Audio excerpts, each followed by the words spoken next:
Good morning, Facebook. Today is actually, I think, June 13th, 2019, and I just want to give everybody an update on what's going on with my health issues. On the 11th of June, which is a few days ago, I went to the Neuroscience Center at ProMedica Hospital to have some neurological, tests done, which range from what they call VNG, which is a video stigmography test, and I also had a vestibular evoked myogenic potential test done. And basically, what these are, they're basically checking for the issues I'm having with the vestibular nerve and central connections, you know, endings, to the brain. And it also does see if there's any peripheral central nervous system issues going to my brain due to the fact that I have been diagnosed now with a myasthenia gravis, this on autonomia on top of everything else that's already going on, the Melas and et cetera, et cetera, et cetera. But I'm trying in my best to, be in high spirits, not be down about it, and just try to focus on, what the now, not the past, not the future. It's just, like I said, the now, what's going on in my life now with my family, my friends. And just the other day, I had one of my great friends, Wes Atkins from Cleveland, Ohio, stop by and seen us, which I haven't seen him actually in 6 years, but we do speak a lot on social media. But it was great to see him face to face. It really helps my family and myself, when we get visits out of the blue from friends from the past, new friends, neighbors, and I wish we got more from family. Noah graduated just recently, and we had his graduation party, and we had just basically my brother-in-law and sister-in-law showed up with their children, missing Eddie Rollins and their two kids, Nathan and Caitlin, and then my ex-brother-in-law Von Garten showed up. It would have meant a lot more if we'd have had more family show up for this, but it is what it is. It brought my son down a little bit, but we're gonna move on from that. Coming up on June 22nd, I'm actually going to try to walk a 2 mile this time for the Easter Seals Walk with Me at being held at the Toledo Zoo. I finished Energy for Life for the United Mitochondrial Disease Foundation on actually May 19th, where I was able to do the 1 mile. It might have took me 40 some minutes to do it, but I still did it. My breathing problems are still getting bad, and that's why I'm having problems talking, and I slow down a little bit in my speech, and because I just don't want to do any videos with my oxygen on my face to where it could, you know, emotionally get to me more than what it does when I go back and review the video I make. Now that summer's here, I'm going to be able to spend more time with the kids. My granddaughter can come over more because I'll have the kids here with me, which means a lot. My kids are very concerned. If I go get prescriptions or I have to go to the doctor, I got to check in every 10 or 15 minutes with them, just because of all the issues I am having. Um, on July 12th, I'm sorry, they're still have my surgery scheduled down at the Cleveland Clinic main campus in Cleveland, Ohio. And it would be nice if I could have some friends from Cleveland area come up and see me in the hospital, and even family, especially, since we're going to be right there in Cleveland. They have no excuse not to come see us. My whole family would be there doing, considering that I'm such a high risk for surgery. Anything can happen at any time with me. But overall, I'm trying my best, like I said, to do, you know, the best of my ability from the heart more than anything to be here for my family. I sit and wonder a lot, what life can be like if something were to happen to me, my family's outlook on life and how they're going to move on. I've been told through social media that my kids will eventually get over it. My wife will move on.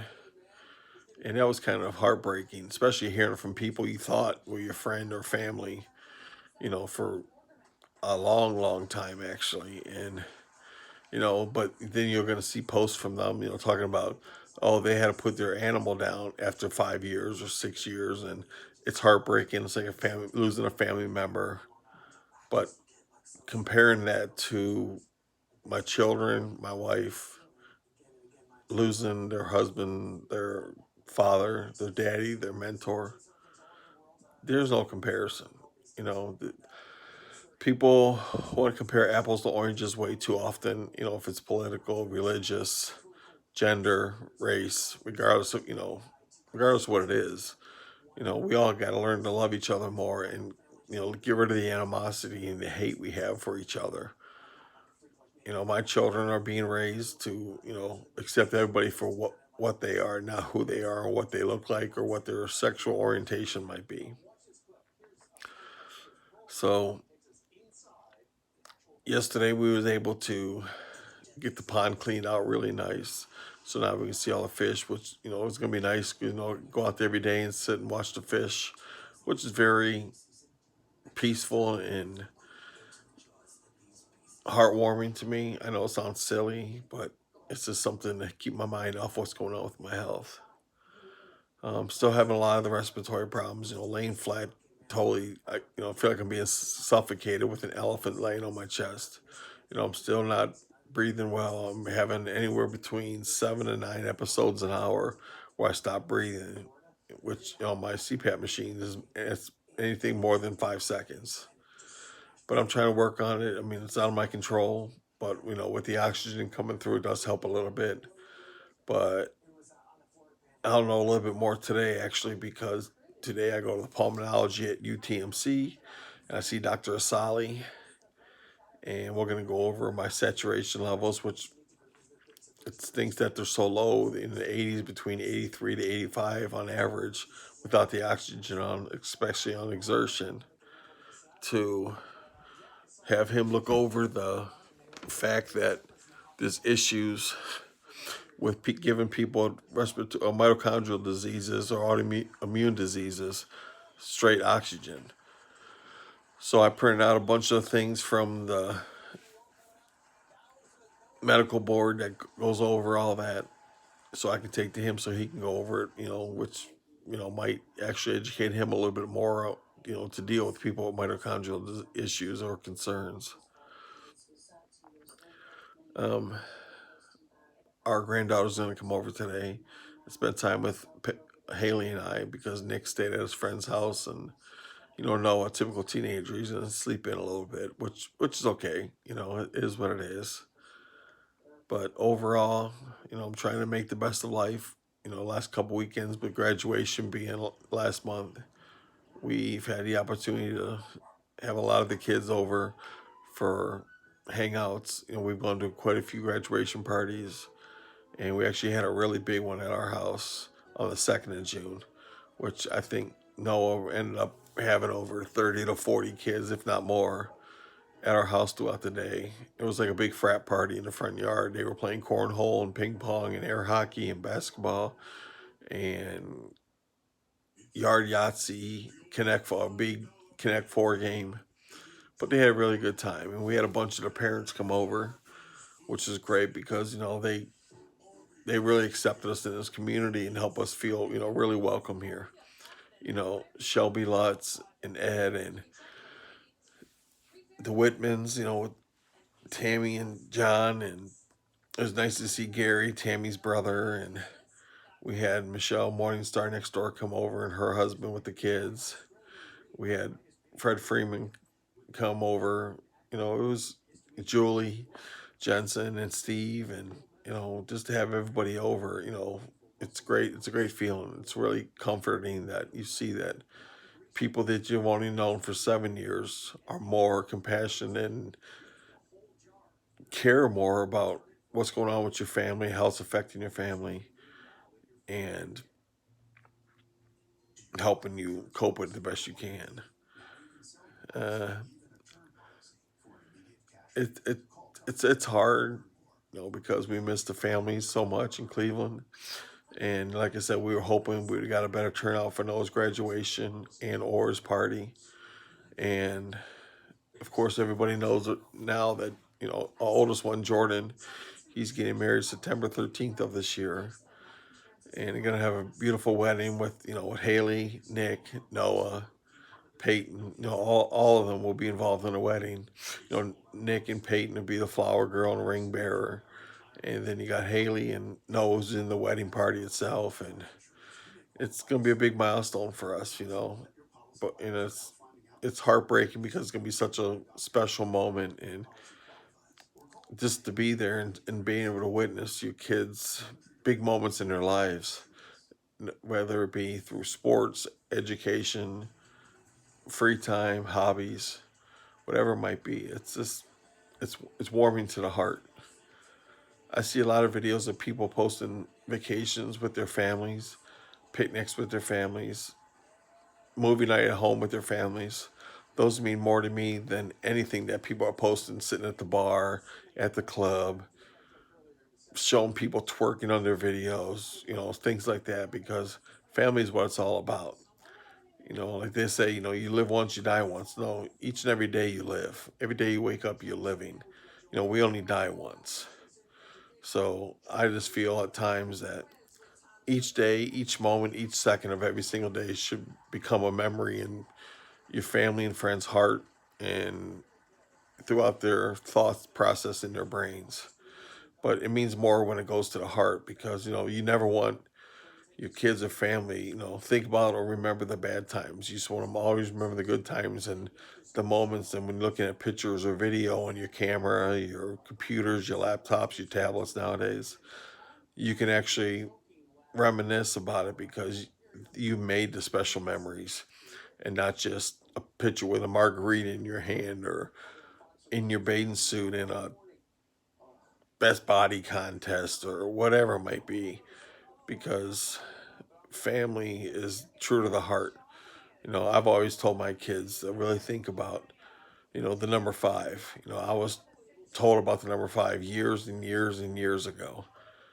And I understand what its true value is. And I tell them, through school, through life, when you're young, you're going to have a lot of acquaintances, fair weather friends, gossipers, followers, leaders, etc. But as you grow older, the number five is going to stick with you big time, because it's going to be those five people that cross your path in your life who are meant to cross your path. And they'll be there for you for the rest of your life. I have five friends that I've known for a very, very long time. And I see them and talk to them quite often through social media, coming to my home, on the phone, whatever it might be. And I'm sure you five out there know who you are. And do I have a lot of new friends? Absolutely. Do I have a lot of great friends? Absolutely. But there's five that I know I can count on for anything. And my family can count on them for anything. You know, with all this going on with my health, my family knows those five people will be there for them, to give them the hugs and the support and the emotional, mentally support, to really help them get through different issues and concerns that go on in my life and their life, especially after the fact. So, and then I just want to say I love you all. Anybody who watched these videos, please subscribe. To Bob Gross 1000.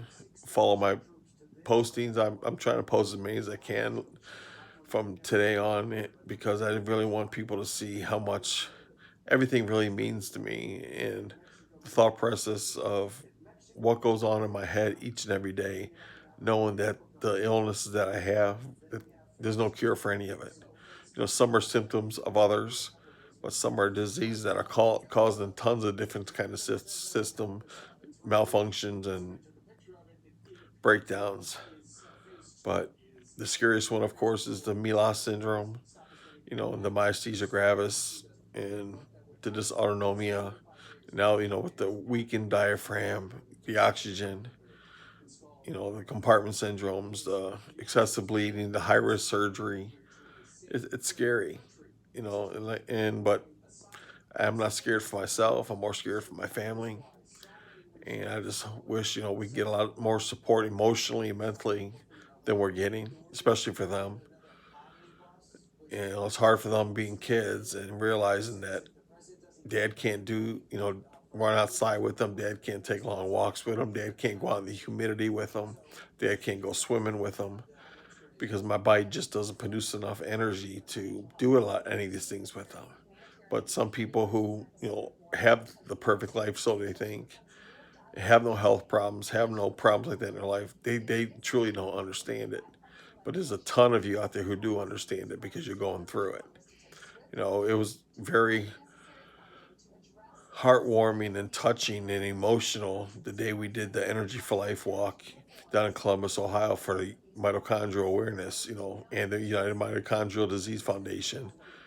We got to meet a lot of people, a lot of families who have gone through a lot, who have lost children, siblings, sons, daughters, moms or dads, whatever it might have been. And you really realize how much people care and how much support there really is out there. But with mitochondrial diseases, there's not enough education, funding, support for any of it. And I understand a lot of the bigger diseases get a lot more attention, a lot more charitable donations, heart disease, diabetes, cancer, things like that. You see advertised on TV every single 20 seconds of a commercial every single day. But those of us out here with mitochondrial diseases and mitochondrial myopathies and mitochondrial dysfunctions, we need it too. We need education. We need funding to help find a cure for us. We're losing too many children, too many babies from mitochondrial diseases, which is the most heartbreaking thing there is. But when you go through your whole life knowing that you have kids, grandchildren, husband, wife, whatever it might be, knowing that you're a ticking time bomb, just on the countdown clock, it's very deeply depressive. But you gotta learn how to fight those demons and move on from that and be there to inspire others just by getting out and getting outside, sometimes sitting on a porch or standing out there for a couple of minutes. It means a lot to my kids because you can see the smiles on their faces that I'm out there with them. Because I try my damnedest every single day to be out there as much as I can with them until the point I can't take it no more. So I will end this video now, and I will post, if something else happens, and maybe later on today after my visit at pulmonology with Dr. Asali, I might post something if it's good news, bad news, or just no change. No change is better than worse. Um, sorry, I'm mumbling on my words because we all know the cognitive issues I have with it because the Melas are pretty grueling at times. Slurred speech, forget what I'm going to say, can't figure out the right words, slow talk, brain fog, lethargic feeling.